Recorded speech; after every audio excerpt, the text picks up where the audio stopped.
Anna, someone has been reading your Twitter feed because you saw this coming. In fact, you suggested it. Let me read what you put out on April 22nd. You tweeted, Cruz should leave Northeast states to Kasich. Stronger there. Kasich should leave Indiana to Cruz. Coordinate or Trump obliterates. Are you psychic, Anna? I don't think it takes any ESP or any special powers to realize that they have limited resources, Cruz and Kasich, and they have one common goal, keeping Trump from reaching 1237. If not, they don't get to the dance. That is the only way they get to the dance. They don't, listen, Trump reaches 1237, they've got no chariot, they got no golden slipper, they got no chance whatsoever. So I have been wondering for weeks now why this hasn't happened. I hope it's not too late. I am so glad it's happening.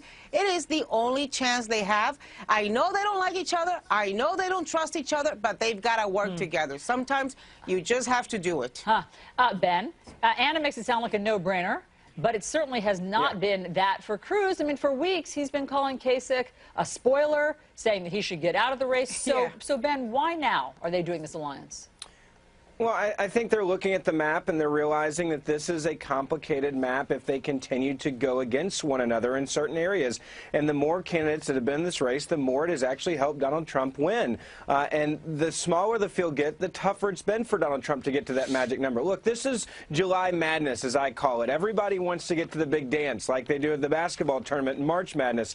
You have a chance now with this strategy for both men to be able to do one thing, and that is stop Donald Trump and also get a united ticket at the convention. What you do see from both these campaigns is they understand that they think Donald Trump is a disaster, especially when you look at the head-to-head polls against Hillary Clinton or Bernie Sanders. There's one poll that's been consistent. Donald Trump has high unfavorables, and he is getting killed by either of those candidates in a general head-to-head matchup. And so what I think both men realized and both campaigns realized was we can fight this at a convention. May the best man win, but this is how we're going to get to the big dance because they both understand Donald Trump is a total failure head-to-head against Hillary Clinton or Bernie Sanders. Jeffrey, just hours before they issued these surprise statements that they were joining forces, neither candidate, Cruz nor Kasich, sounded like they would ever consider, working with each other. So let me play for you how they sounded yesterday morning. At the end of it all, I think when we're at the convention, the delegates are going to want to know who can beat Hillary, and these guys don't have enough time to turn around super high negatives. As we stand here today, there are two people and only two people that have any plausible path whatsoever to winning the Republican nomination. Me and Donald Trump. As I said, plausible path. So, Jeffrey, as a Trump supporter, what do you make of this? I have to say, I really am astonished at this. I, like Senator Cruz, have said a lot of good things, thought he should be on a Trump ticket. But in essence, what's happened here, he has, to use his phrase about the Washington cartel, he is sold out suddenly to the Washington cartel. I mean, this is the equivalent of a Republican Munich in this kind of thing. So why did he do it? He and Donald Trump have repeatedly gotten, 60, 70, 80% of the vote in this anti-establishment wave that's going on here, and suddenly Senator Cruz has signed up with the establishment. I mean, I am astonished. I mean, apparently he's turning from being pro-Ted Cruz to, pro-establishment, and this is baffling to me, but I think it's going to backfire. It shouldn't be, it's Jeffrey, not a good thing for him to do. Go ahead, Ben.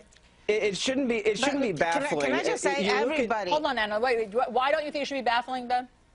It shouldn't be baffling. I mean, one of the things I think both of these candidates understood last week was Donald Trump showed his true colors, specifically on one issue where he said it was an incredibly liberal idea, the bathroom issue of allowing a grown man to go into a bathroom or a locker room with young girls, and Donald Trump said, well, it's good for business to have this policy, and it's bad for business to fight for what you stand up for and believe in. When it became a moral issue, you saw both campaigns really scratching their head. They're going, are you kidding me? Is Donald Trump, who's the front runner on the Republican ticket, advocating for one of the most extreme liberal ideas? And that's one of the things that brought them together. Okay, hold on. Anna, go ahead. Allison, let me get in here. Look, Yeah. it's 7:09 in the morning. I really can't believe we are talking about toilets, but I love Ben Ferguson, and he brought it up.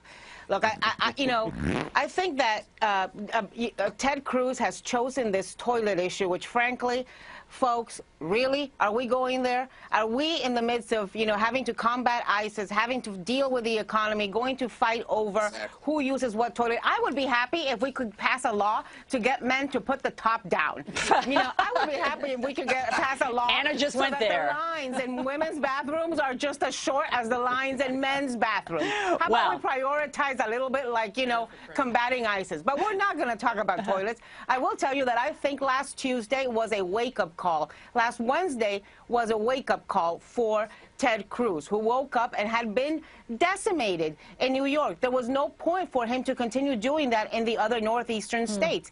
John Kasich's campaign had been reaching out to Cruz for weeks, and been getting rebuffed. The wake-up call came Wednesday with the results from Tuesday night, and they finally realized that they had to put the suspicions about each other to rest, and that they needed to coordinate and work together towards a common goal. Okay. It is what big boys, what adults have to do. Not all Republicans agree that this is a good idea. Mike Huckabee has just tweeted, Cruz-Kasich joined forces. Oh, this was yesterday, sorry. Joined forces to stop Trump. I wish they wanted to stop Hillary as much as they did the Republican who is beating both of them. Jeffrey, last word. Yeah, that's exactly right. I mean, the real target here is Hillary.